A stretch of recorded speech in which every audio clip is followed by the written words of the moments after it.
Just firstly to do with the issue of the grant. As I said previously, I intend to have all the research from the Freedom of Information Act requests concluded by the end of the week, and at that point I'll circulate it to all the members of the committee. But it does appear that across the board, at the very least, we're going to see a 20% increase in the number of grants this year. Just to give you Wexford for an example, Wexford will have a 50% increase in the number of grants this year. That was based on figures obtained last week. The one issue with the Freedom of Information requests is we also sent the requests to the VCs. The VCs don't fall under the Freedom of Information Act, and the VCs have been extremely unhelpful with revealing figures to us on how many grant applications they've received and the total administration cost is. So in the VC sector, I've absolutely no idea what the administration costs are because it doesn't fall under the provisions of the Act. Just to take the funding issues, welfare funding, I can only speak for UCD, but in UCD we've 3 tiers of student welfare funding.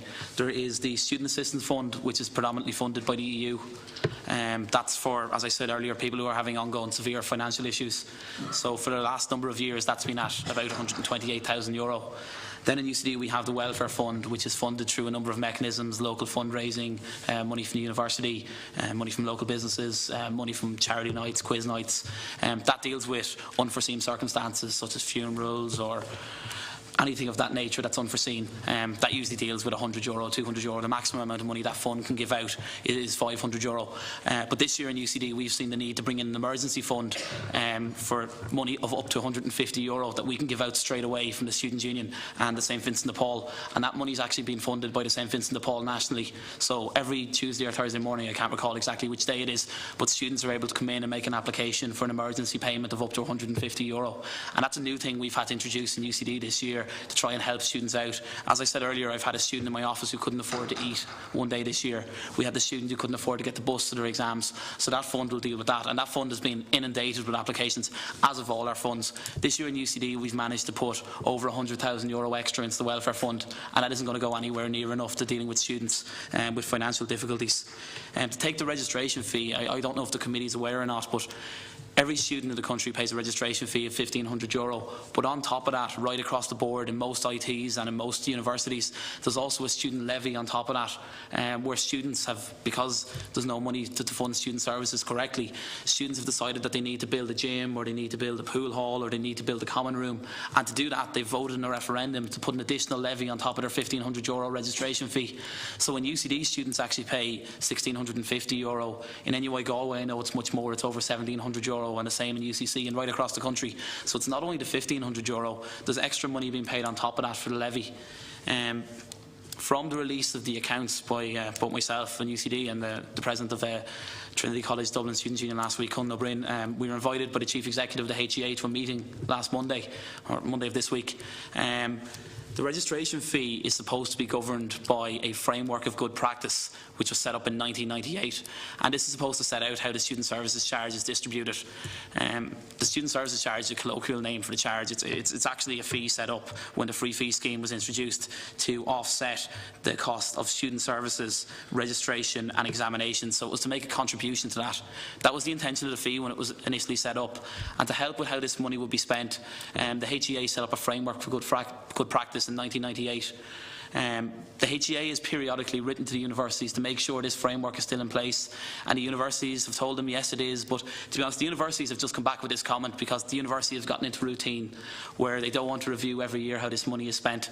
Under the framework for good practice there's supposed to be a group which is weighted in favour of students, which will recommend to the university how this money is spent under student services. This hasn't happened right across the country in a number of years. Now the HEA have agreed to write to all the universities and ITs and ask them for their accounts on how student services are spent, and also to review the framework for good practice, which simply isn't working right across the board. So that's the status of the meeting with the HEA and with the Chief Executive Tom Boland on Monday. So we've been invited back early in the new year when they have all this information back. But I know certainly from speaking to my colleagues around the country, they have had tremendous issues trying to get this information off the relevant institute or university.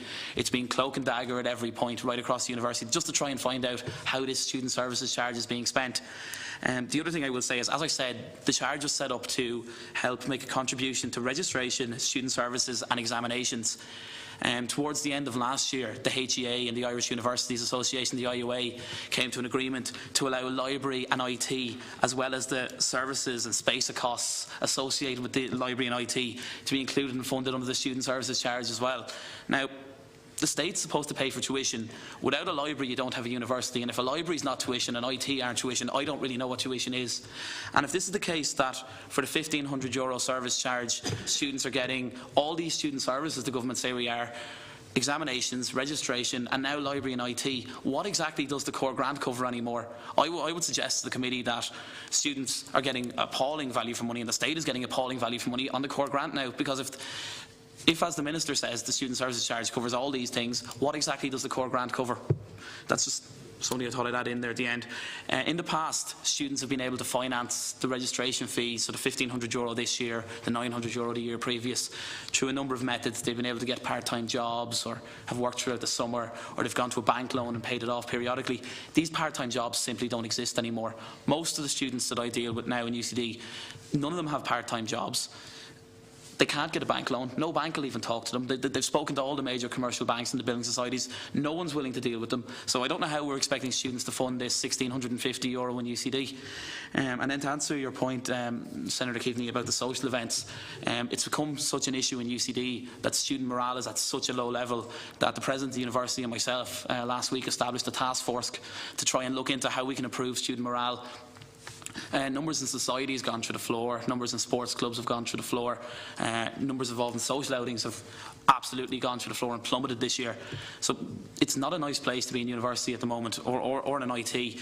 Students simply don't have any money, and that's the cold hard reality and the facts of the situation. In UCD, we've actually finished our first semester, so the 12 weeks are up. This is revision week. Next week students will go into their exams, because we're completely semesterised and modularised in UCD. So students will start their exams for the first 6 modules that they've done this year. So 50% of their year will be assessed next week and the week after. And I have a litany of students who haven't even been told whether they're going to get their grant or not yet, let alone have their grant. So the whole first semester is finished, and we still have students who don't have a grant. It's as simple as that. Things are really, really tough.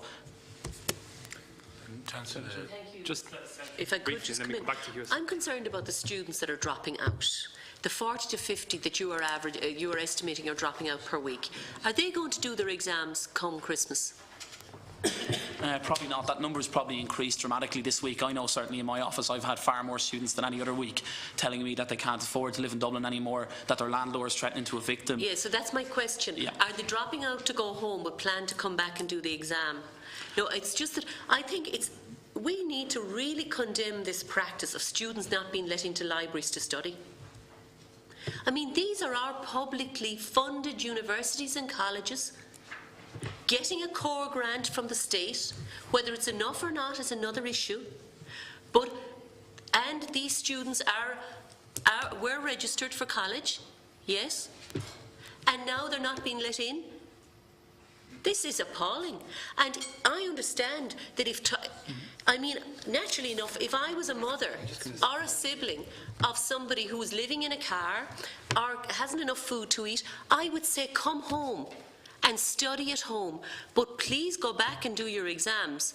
Now, I want to know that these colleges are facilitating students to come back, use library facilities, albeit on a reduced basis, and sit their exams. Thanks, Senator. You've made your point. Yeah, but I think your question is more pertinent for the heads of the universities.